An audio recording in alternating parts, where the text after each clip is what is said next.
Bonjour à toutes et à tous. Aujourd'hui, la musique se livre sur The Cure et plus précisément son leader Robert Smith.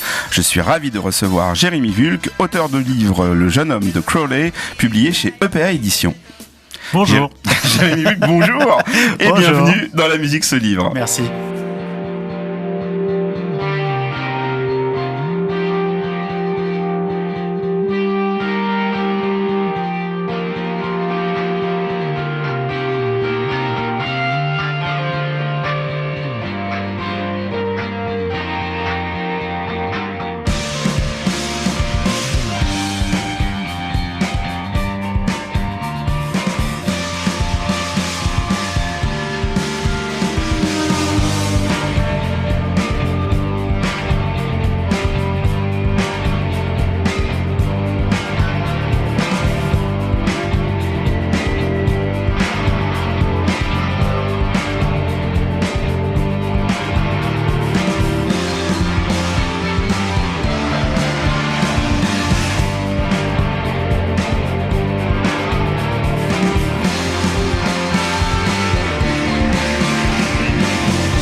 Les habitués de La musique se livre savent qu'il y a des sujets qui me taraudent. La relation entre les artistes et leurs fans en fait partie.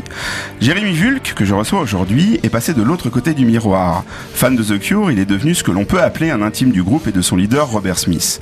Cela ne sera pas le sujet de cette émission, mais il est évident que c'est à prendre en compte dans ses réponses, dans sa vision et dans la manière dont il raconte la jeunesse et la genèse d'un groupe qui fêtait ses 40 ans l'année dernière à Hyde Park, en plein cœur de Londres.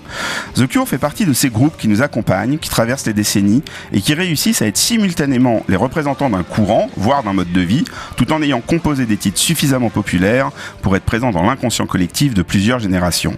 The Cure, c'est une musique sombre, introspective, dépressive, mais aussi romantique, principalement composée par un homme. Je devrais même dire un jeune homme, puisque la plupart de leurs albums et singles importants sont sortis avant leurs 25 ans. L'histoire de The Cure commence à l'adolescence, et c'est de manière innocente et presque naïve que va se construire l'un des groupes rock les plus iconiques des années 80 et 90. Jérémy Vulk, vous êtes auteur, acteur, scénariste. Oui. Vous avez sorti en 2009 un ouvrage, My Dream Comes True, sur votre relation avec The Cure. Et je vous reçois aujourd'hui pour votre nouveau livre, un roman, Le jeune homme de Crowley, publié chez EPA Éditions. Oui. Avant de débuter et de parler de votre roman, car c'est un roman, vous devez répondre à la question que je pose maintenant systématiquement. Comment êtes-vous entré dans la musique de Cure en tant qu'auditeur ? Oula, ça me ramène à... Mais c'est le but. Par une cassette pirate que mon parrain m'avait ramené d'Asie et qui rassemblait The Hand on the Door et Kiss Me, Kiss Me, Kiss Me. Et je suis tombé amoureux de In Between Days, de Just Like Heaven et les clips tournaient en boucle à l'époque et j'ai dit mais c'est génial. Et quelques mois après, il jouait à Bercy le 11 novembre. Et mon frère y est allé et j'ai dit à ma mère mais pourquoi lui il y va et pas moi parce que t'es trop petit. Ouais mais j'ai envie d'y aller, bah alors on y va. Et ma première grosse claque c'était le 11 novembre 1987 où j'ai vu 3 heures de concert de Cure et sans première partie ça a commencé tout de suite avec The Kiss et j'ai dit mais eux je les aime quoi. Je suis sorti de là, j'ai dit eux et donc je suis allé au Puce le lendemain. Et j'ai acheté toutes les cassettes pirates des concerts que j'ai trouvées. Et voilà, c'était parti. C'était parti, donc vous êtes devenu un spécialiste. Comment j'ai une petite idée, mais comment on passe d'auditeur à fan, parce que bon voilà, c'est pas non plus une insulte, à quelqu'un qui commence à se spécialiser sur le sujet? Eh ben, j'en sais rien en fait. C'est marrant, c'est que je me vois à Bercy. Je me vois en 89 pour Prayer Tour attendre que Disintegration sorte. Je me vois croiser Robert Smith dans un hôtel à Londres en 89. Et puis vous voyez ici, voilà. Et voilà, c'est ça. En fait. Non mais en fait, ça s'est fait naturellement. Et spécialiste, ça m'amuse de dire je suis le French spécialiste of The Cure. Oui, mais bon, je comprends ce que vous dites. C'est parce que je les connais bien et il y en a d'autres qui connaissent mieux le groupe que moi dans l'histoire. Mais comme j'ai écrit 2 livres, tout ça, ça me permet voilà, je suis arrivé par hasard en tant que gros fan, en fait. Justement, je ne vais pas vous stigmatiser en fan français qui est devenu l'intime de Robert Smith. Ouais, l'intime, c'est un grand mot aussi. Mais c'est vrai que c'est une partie forcément qui intéresse et je compte sur vous pour y revenir ou pas au cours de cette émission, à moins que vous vouliez faire une parenthèse tout de suite qu'on ferme. Non, enfin, l'intime, non, parce que Robert Smith n'a pas d'intime. D'accord. Si vous avez lu le livre, il a des amis qui voient quand il travaille, comme Simon Gallup qui voit régulièrement, mais pendant les tournées. Son téléphone peut rester éteint pendant 6 mois. Il peut ne pas sortir de chez lui et il a pas d'intime. Ses intimes, c'est ses neveux, son frère, sa sœur, c'était ses parents, tout ça, mais il a pas d'intime. Voilà. Bien justement, on va voir comment les relations se créent avec ce personnage iconique.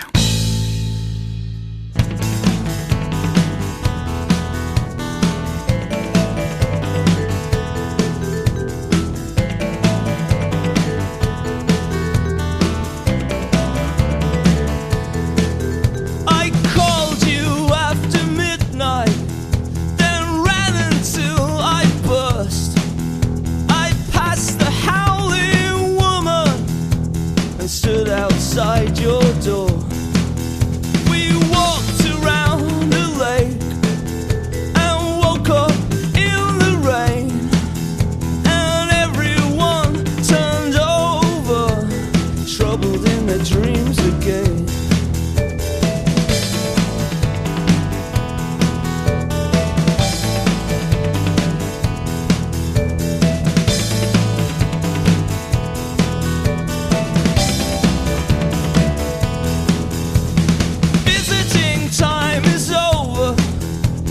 So we walk away and both play dead and cry out loud.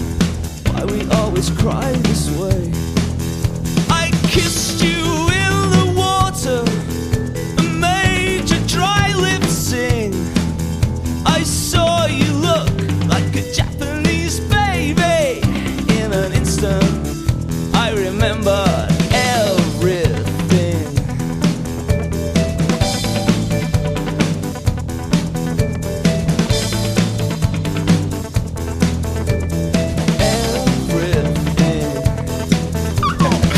Premier extrait de votre sélection, The Walk en version acoustique. Oui, pour 2 choses. J'ai choisi The Walk parce que The Walk me tient à cœur, parce que quand on est, entre guillemets, proche du groupe, on a des pseudonymes. Et Chris Parry, qui est le grand producteur de Cure, m'a dit un jour, mais toi, depuis le temps que t'es avec nous, on va te trouver un pseudonyme, tu t'appelles Vulk, on va t'appeler The Walk. Et à partir de ce jour-là, mes passes et mes places, mes enveloppes et tout ça étaient au nom de Jeremy The Walk. Et donc à chaque fois que j'écoute The Walk, ça me fait penser à cette soirée où Chris Parry m'a dit toi t'es The Walk. Et pourquoi acoustique ? Parce que je trouve qu'il a une voix absolument géniale sur sur les 6 titres qu'ils ont fait et je peux pas m'en lasser quoi. L'acoustique, je peux l'écouter en boucle la journée quand je travaille.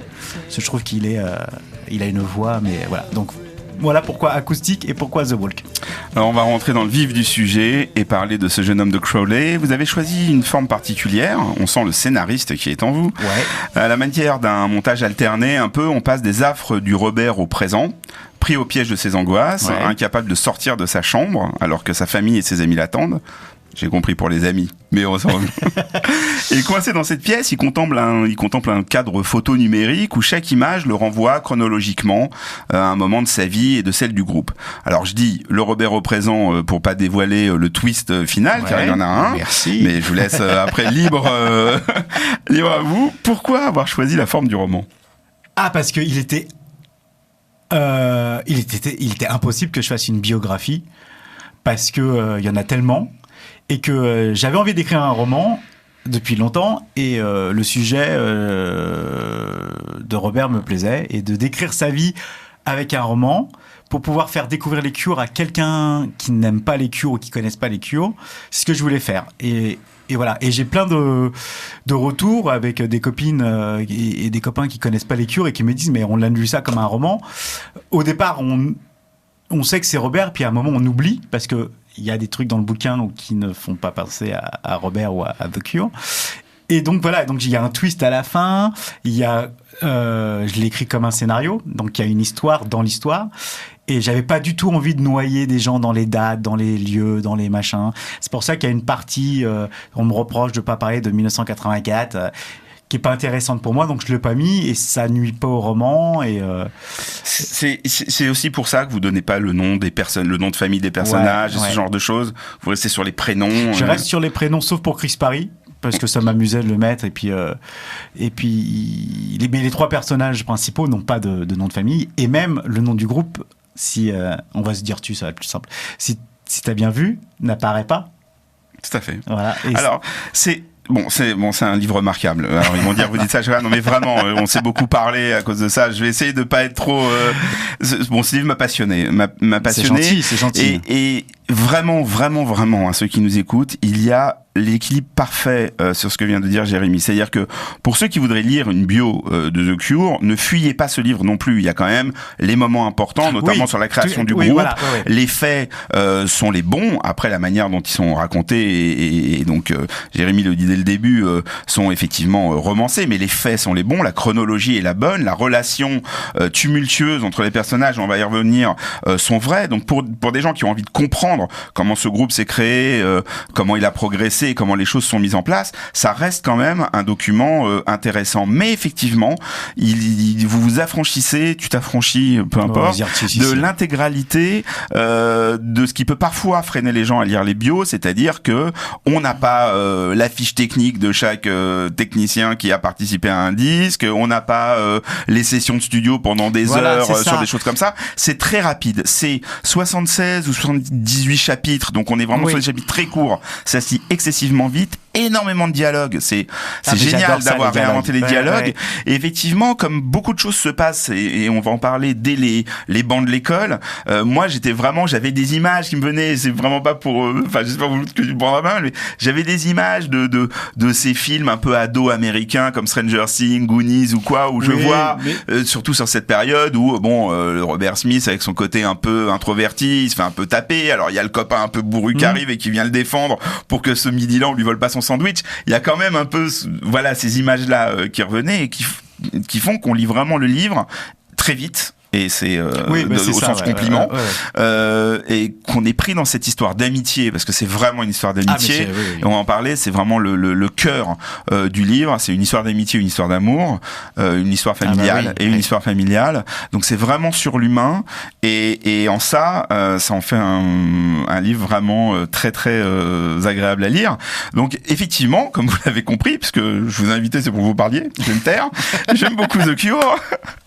J'ai énormément écouté ce groupe et je m'étais pas plongé dans leur histoire. Je pensais donc naïvement, compte tenu de leur musique, que Robert Smith avait une enfance difficile, avec un noyau familial disloqué. Et en fait, pas du tout.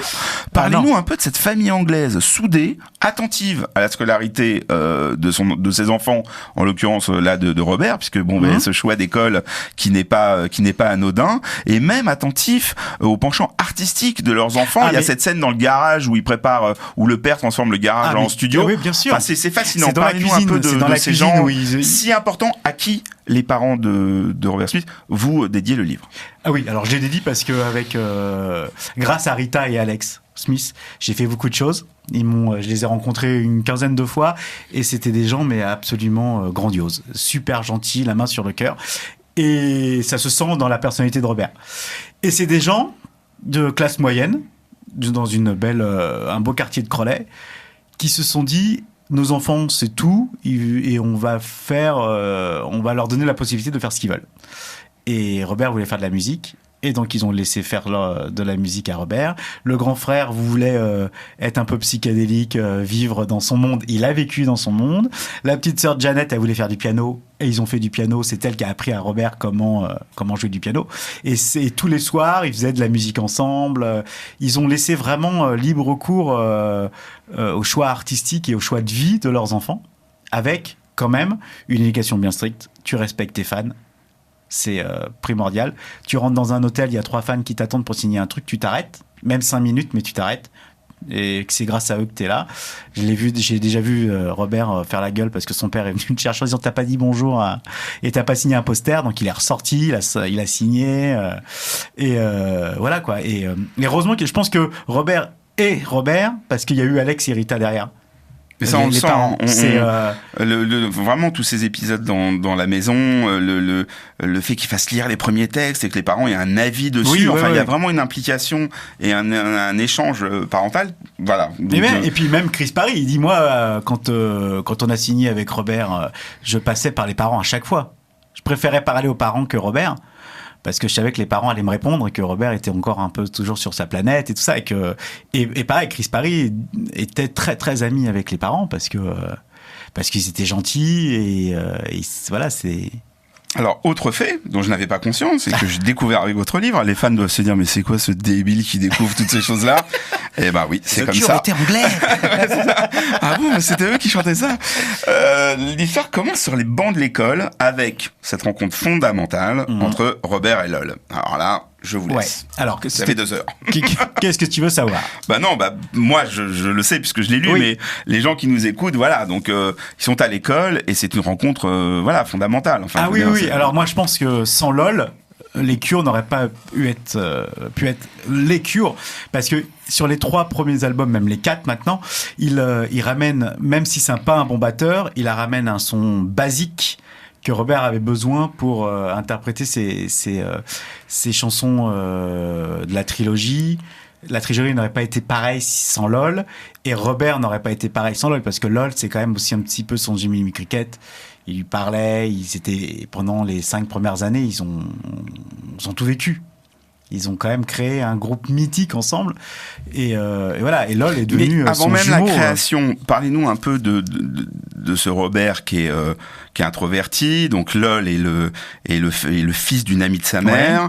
Il se rencontre donc de manière factice, comme font les parents. Viens, je vais t'emmener, tu verras un fils, voilà. Donc forcément, les deux sont sur la réserve. Il y a a priori, enfin en tout cas c'est comme ça que vous le racontez, rien qui devrait les réunir, de par leur comportement très. Lol est un peu présenté comme le garçon un peu bourru, qui a pas peur d'aller à la bagarre, qui veut un ballon de foot, enfin voilà.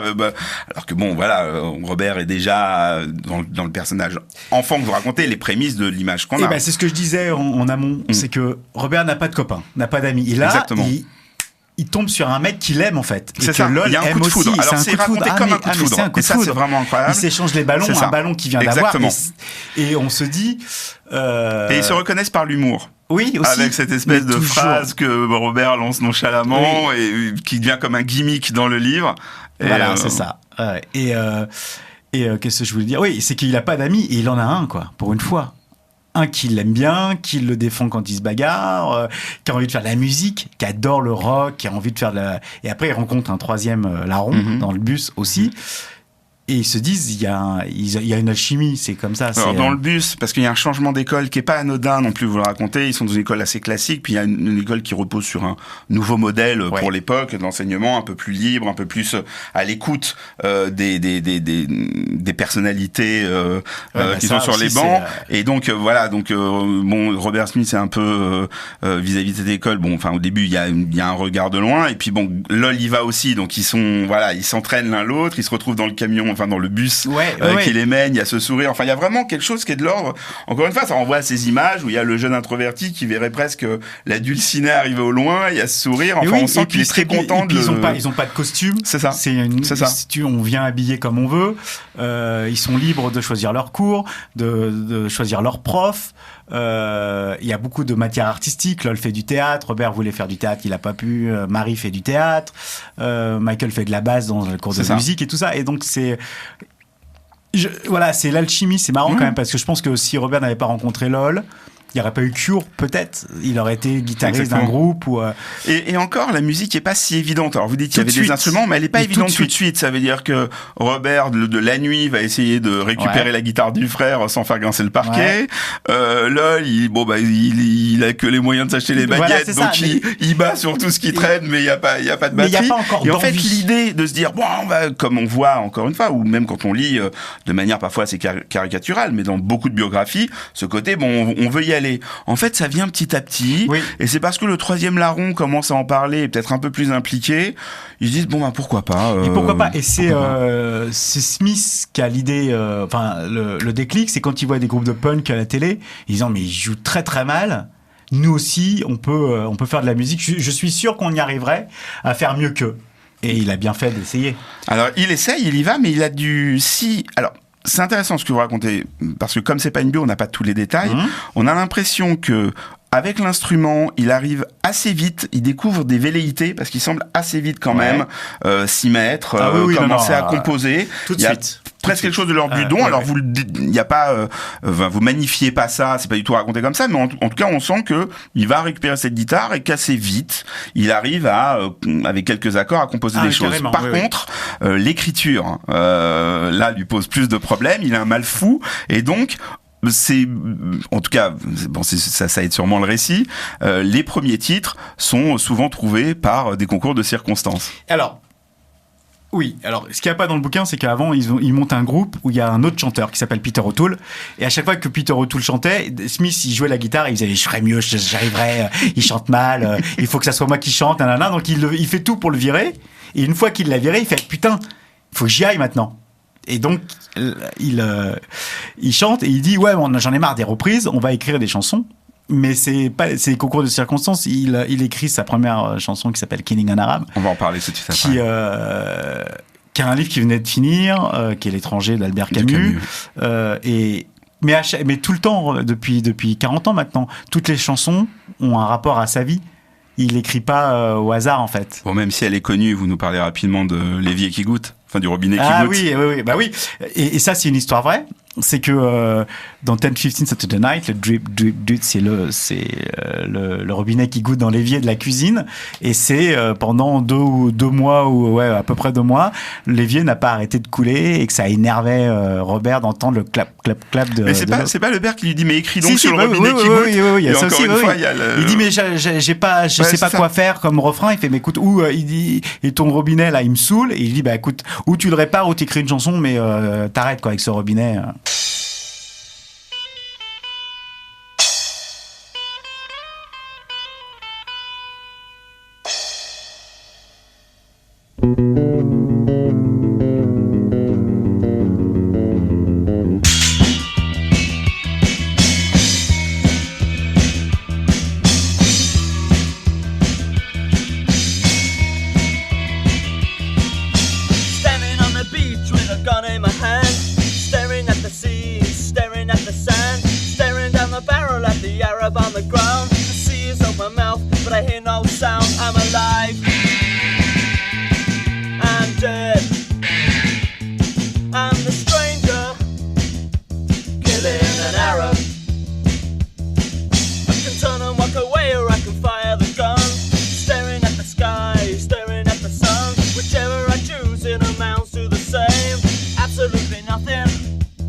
Killing an Arab, donc tuer un arabe, un titre qui a pu porter à confusion, je crois.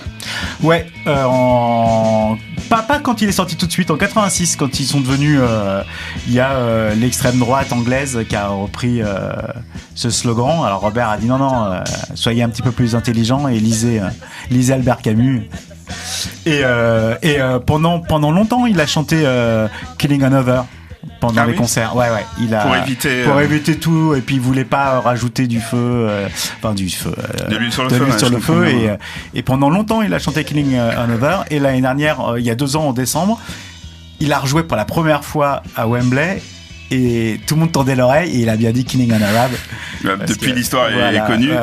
C'était votre choix, pourquoi ? Pour illustrer un peu parce que le premier titre, c'est ça, donc on a déjà l'ADN du groupe. Quoi. Voilà, comment tu peux ne pas dire que ce putain de groupe est un putain de groupe ? En écoutant Killing an Arab, qui est basse, batterie, guitare et la voix de Robert, et il y en a tout quoi.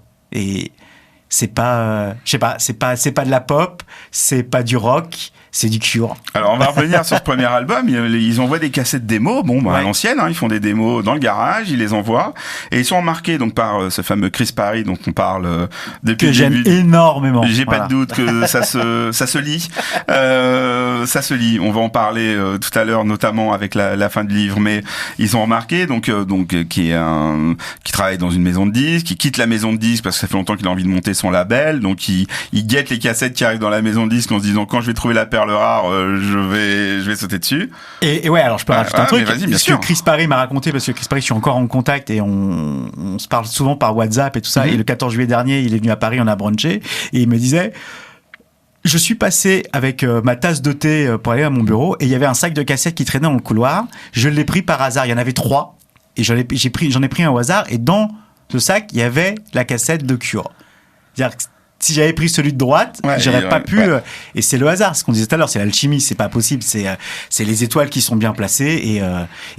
Et pareil, si ça avait pas été Chris Parry, ça aurait été un autre producteur. Oui, peut-être il qu'il l'aurait serait pas passé à côté, amené. bien Oui, sûr. puis non, mais même s'ils avaient signé, ça aurait pas été Cure. Non, ça aurait pas été le même échange. Et puis effectivement, donc il quitte la maison de disques pour monter son propre Ouais, label, le Fiction. label Fiction, bon, qui est un visuel que tous les gens qui ont eu un disque de Cure dans la main Bah oui, parce ont que- immédiatement en tête. Parce que tellement Fiction il est- a tout Voilà, produit c'est de ça. 79 C'est ça. à 2000. Tellement quelques. il est lié.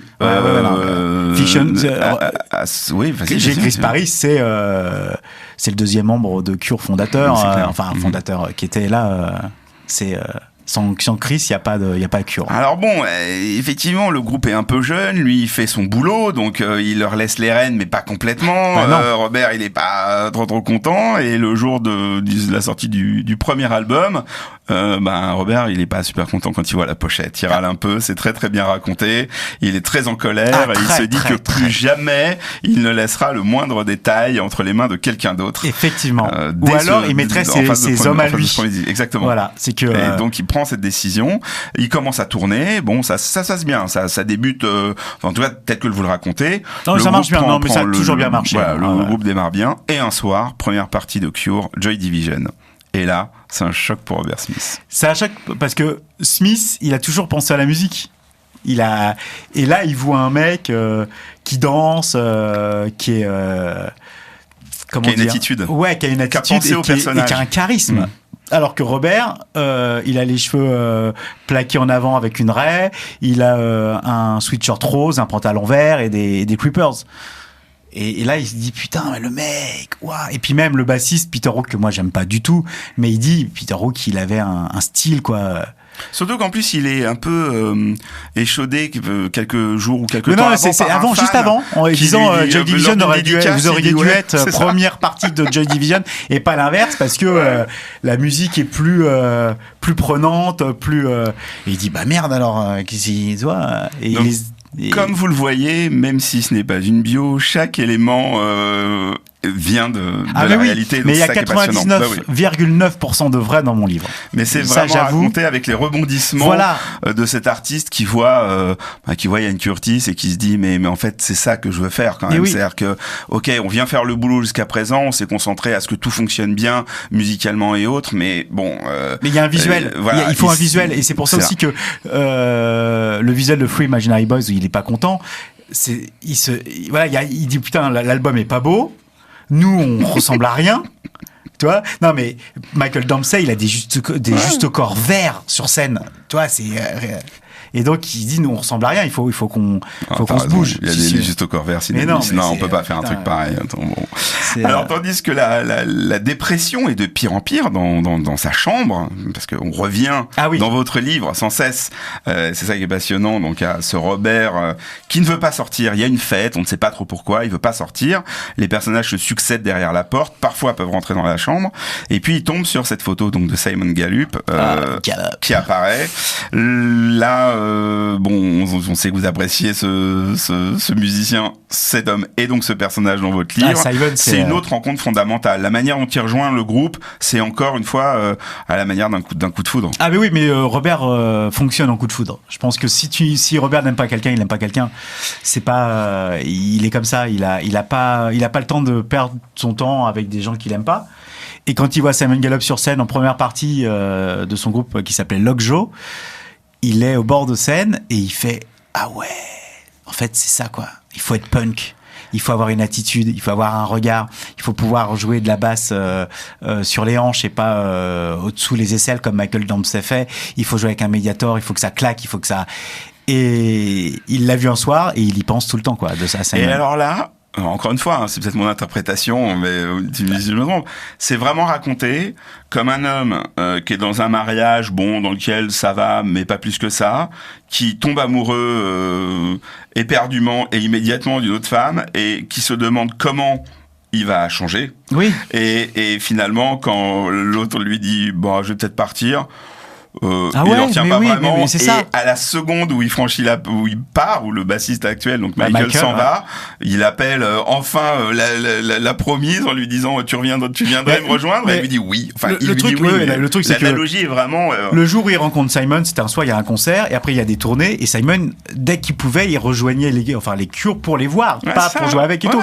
Et il buvait de la bière, il picolait, machin truc. Il connaissait les titres, et c'est devenu son meilleur ami. Même LOL était moins copain avec Robert que Simon, quoi. Tout ça, ce triangle, j'allais dire amical, pour pas dire amoureux, mais il est vraiment raconté comme ça. C'est-à-dire qu'il y a un moment, LOL, il a quand même été, accroché à son ami tout le temps, parce qu'on le sent quand même plus. Enfin bon, voilà, il est impliqué dans cette relation, et d'un coup, il y a quelqu'un qui arrive et il voit dans les yeux de Robert Smith l'admiration qu'il y a pour Simon, que lui n'a pas. N'a plus, oui, et puis, non, mais carrément. Et Simon, il a une personnalité et un jeu de scène et des doigts de fée pour un bassiste, et il a compris ce que voulait Robert dans la musique et dans la basse, que Michael Dempsey n'arrivait pas à comprendre. Michael Dempsey faisait beaucoup plus de funk que Simon. Mince, mais alors. Vraiment, non, mais il y a une vidéo que je pourrais vous partager, qui est où il joue 10-15 justement, et ça part en funk. Ah, voilà qui m'intéresse. Et tu te dis waouh. Et en fait non. Et donc Simon, il a repris les rênes. Ouais, parce que quand même, faut 2 minutes, donc on va quand même pas faire danser les gens. Bon, je plaisante. Non, mais vraiment, mais tu regardes la vidéo, tu fais putain, mais c'est en 79 ça. Ils sont dans un festival et tu dis mais c'est pas 10-15, ça part en couille. Et voilà. Et quand Simon arrive, il y a une chape de plomb, boum, avec 17 secondes. Et là c'est parti, quoi. C'est devenu le phénomène. Alors, on parle beaucoup d'amour sur ces relations amicales. On va parler d'amour pour de vrai avec l'autre rencontre la mienne. Importante aussi. Tu vois, il y Robert revient finalement. Il revient. On avait dit non, et puis finalement on va faire dessus. Non, Marie, c'est quand même un amour presque inédit dans l'histoire de la musique populaire. Hein. Enfin, tel que c'est raconté, on a l'impression que Robert Smith n'a connu qu'une femme dans sa vie. Mais il a connu qu'une femme dans sa vie. C'est fantastique. Alors, Marie, parlez-nous de Marie. Marie Poole Smith. Jolie femme, brune, très gentille, très douce, et aussi bizarre que Robert, et ils se sont entendus tout de suite. Mais vraiment, c'est devenu... ils ont eu le coup de foudre à 14 ans, et ils y sont encore. Ils vivent encore ensemble en 2019. Ils ont fêté... ils se sont mariés en août 88.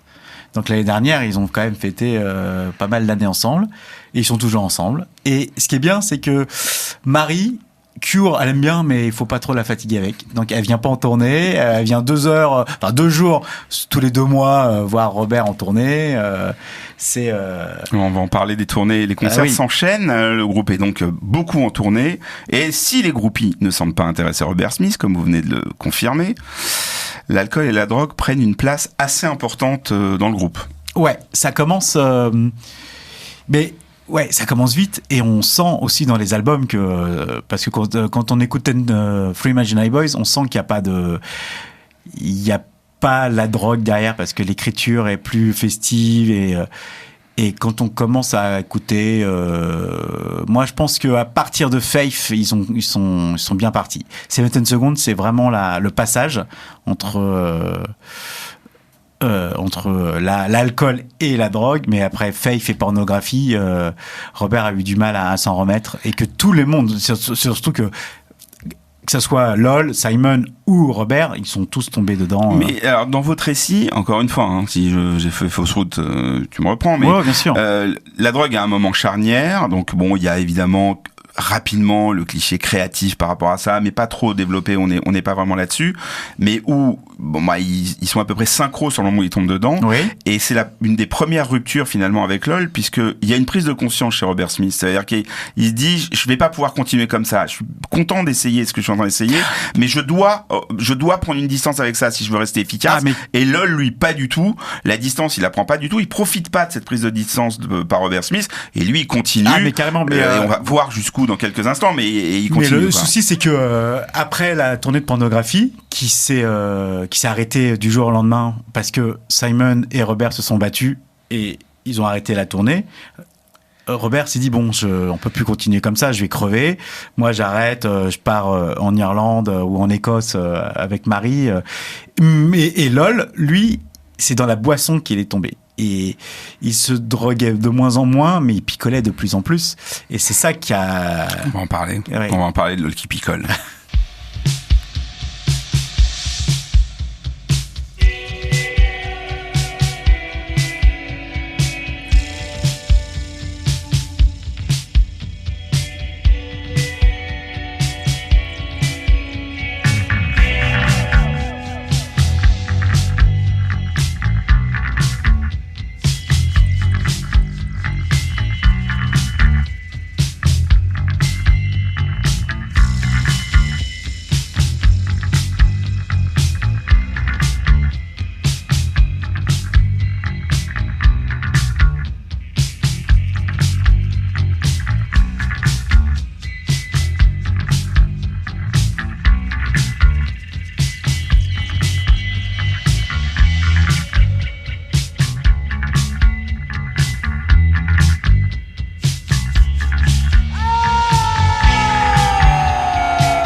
Other Voices, le temps passe.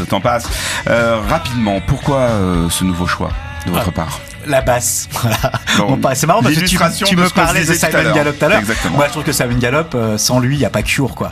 Il y a une tournée sans Simon Gallup, j'y vais pas, quoi. C'est, voilà, Other Voices, il y a le son de la basse qui est absolument génial et 40 premières secondes. Après, t'as le de Robert, moi, qui me donne la chair de poule. Et voilà, quoi. Other Voices, c'est une de mes chansons préférées de la trilogie. Alors, rapidement, quand vous parlez de la trilogie, faut savoir que voilà, il y a des albums qui sont un peu fondateurs dans la carrière de Cure.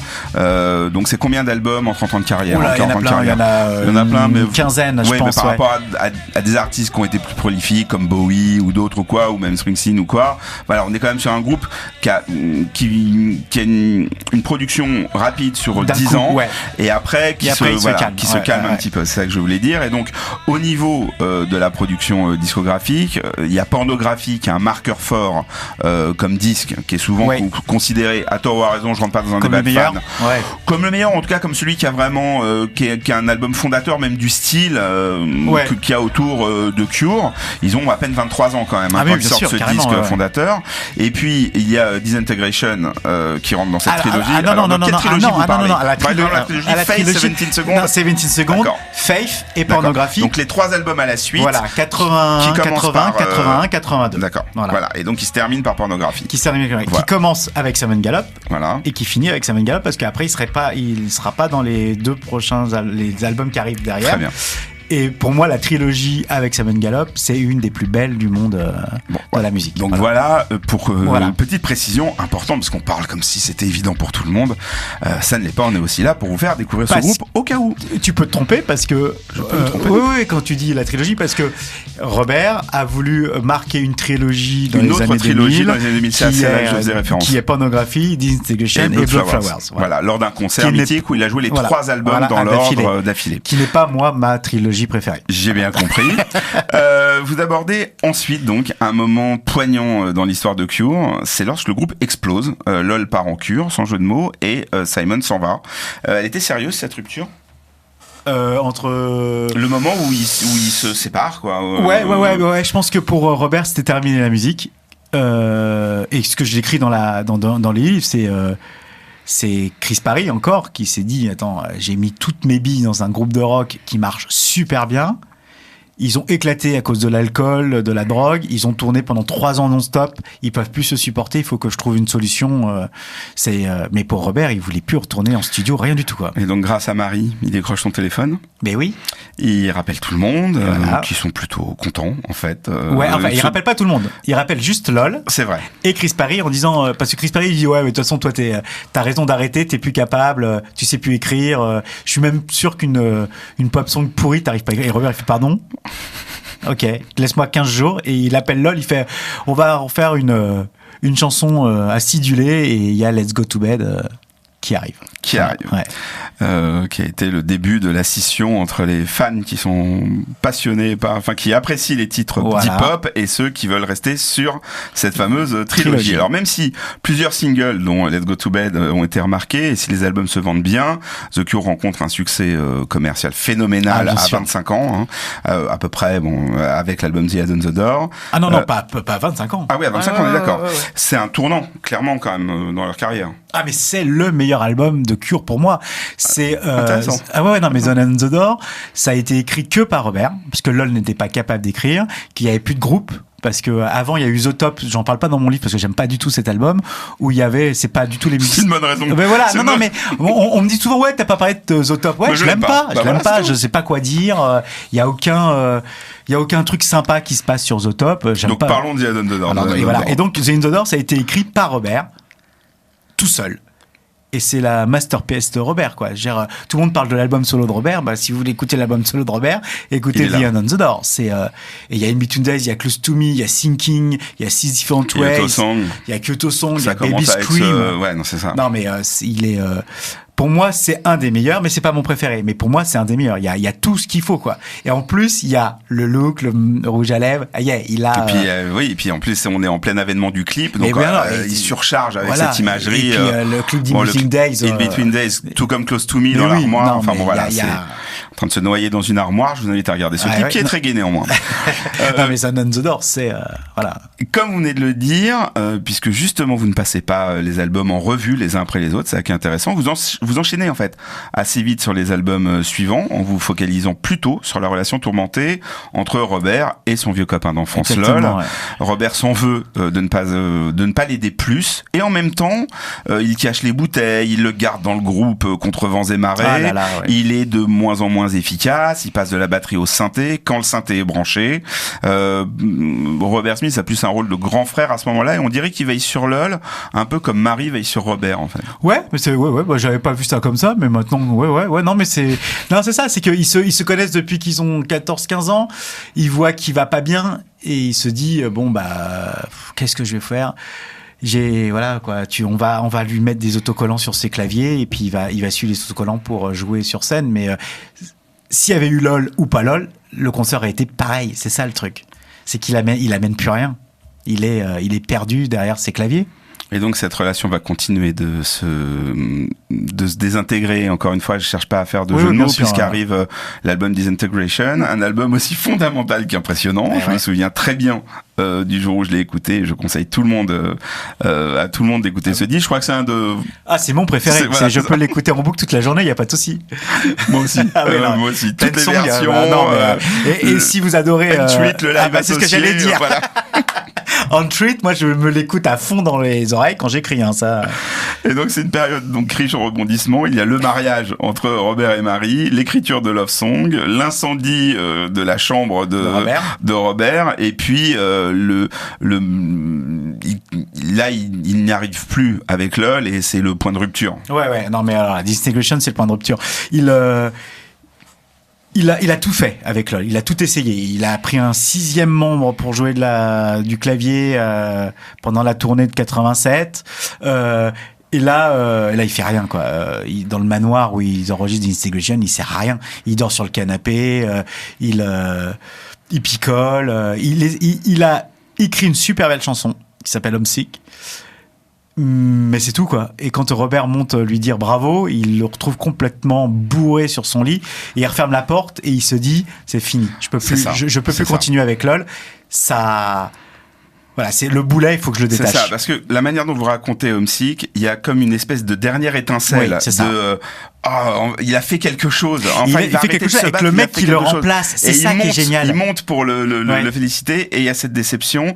Et vraiment, ce moment est émouvant. Vous finissez un de ces chapitres, voir le chapitre là-dessus, sur le moment où de colère, avant d'envoyer le disque au pressage, il change le booklet et il supprime LOL au synthé pour mettre autre instrument. Donc on sent vraiment que là, c'est la manière de dire que là, servi à rien. Et c'est vraiment très touchant. C'est la rupture. Il rejette son ami. Il lui envoie une lettre. Lettre retranscrite dans le livre, inventée, ou vous l'avez eu entre les mains, la lettre? Alors, je l'ai pas eu entre les mains. C'est en discutant avec les membres, avec les gens du staff et tout, que je sais à peu près ce qu'il a pu lui dire. Et je me suis imaginé à l'écrire. Mais ce qu'il y a, elle est pas à 100%. Même la lettre que LOL renvoie derrière à Chris et à Robert, c'est des choses qu'on m'a racontées, mais je ne l'ai pas vu en vrai, donc voilà, mon imagination a travaillé sur quelques chapitres. Day after day, play out our lives, however confused, pretending to know to the end. This isn't true. This isn't right, this isn't love, this isn't life, this isn't real, this is a lie.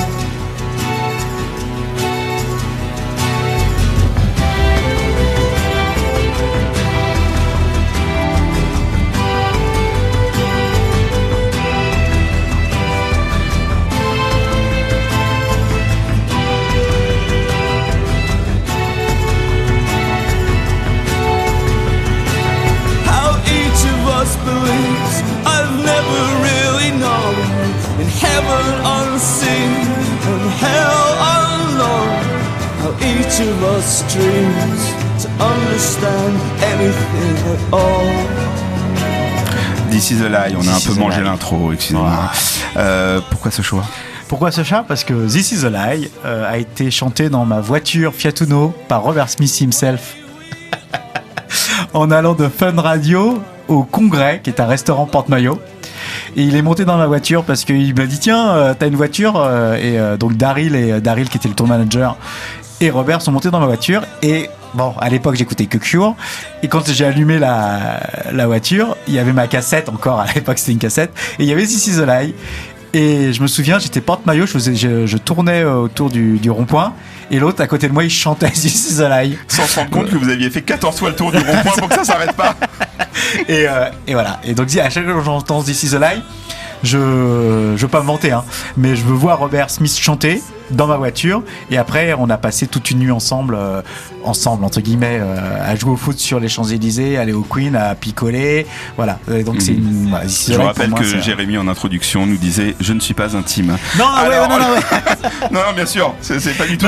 Non, mais il y a intimité, voilà.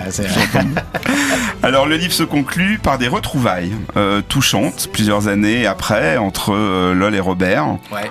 Et une ultime rupture, celle entre Robert Smith et Chris Parry. Cette dernière étant peut-être encore plus fatale pour le groupe quand on entend ce que vous faites dire à Robert de ses derniers albums. Ah ouais, non mais carrément. Ce que je disais tout à l'heure au début de l'émission, c'est que Chris Parry était un membre de Cure à part entière.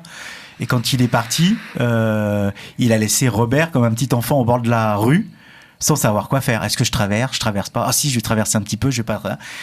Et ça a pas tué le groupe, mais ça a tué la dynamique. Ouais, la parce dynamique. Parce qu'on sent que Robert, ouais, c'est ça. Et il y a une amertume qui est très naïve, très comme vous dites, comme un enfant. Mais ouais, et Chris Parry, il était derrière Robert en lui disant, il le connaissait depuis toujours. Voilà, et il disait mais attends, mais cette chanson elle est pas bien, on peut pas mettre ça en B-side, ou on va mettre celle-là en B-side et pas celle-là. Pourquoi tu prends celle-là?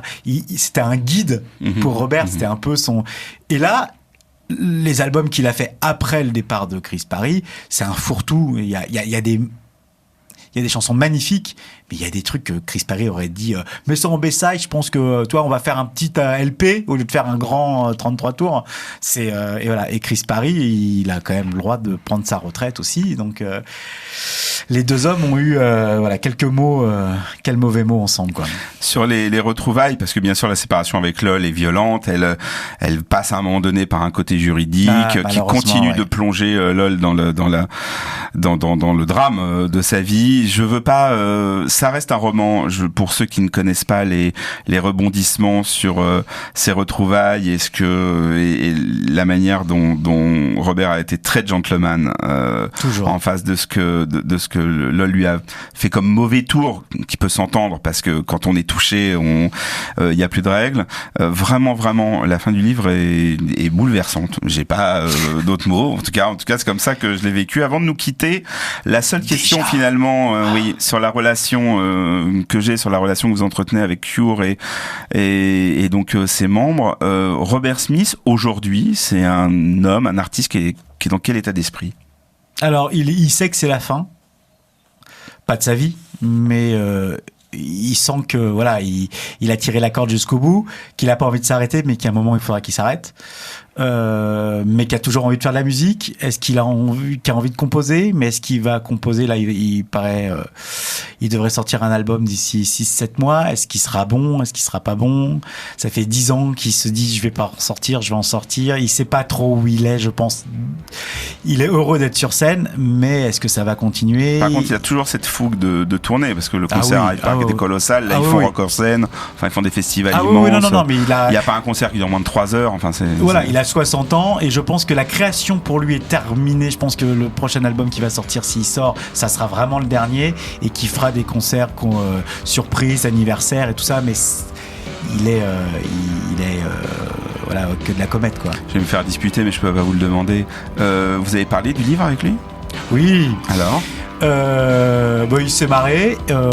Il a pas. Il s'en fout un peu quoi.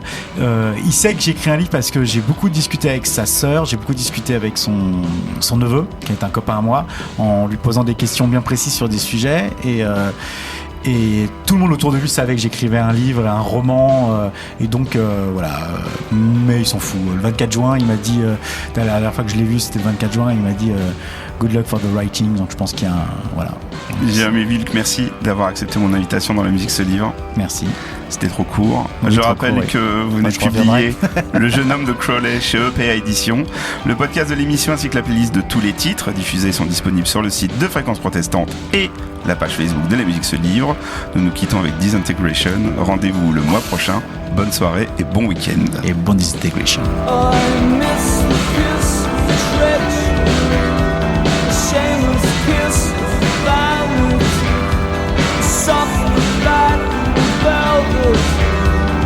Tight against his side, mouth and eyes and heart open, running thick streams of green.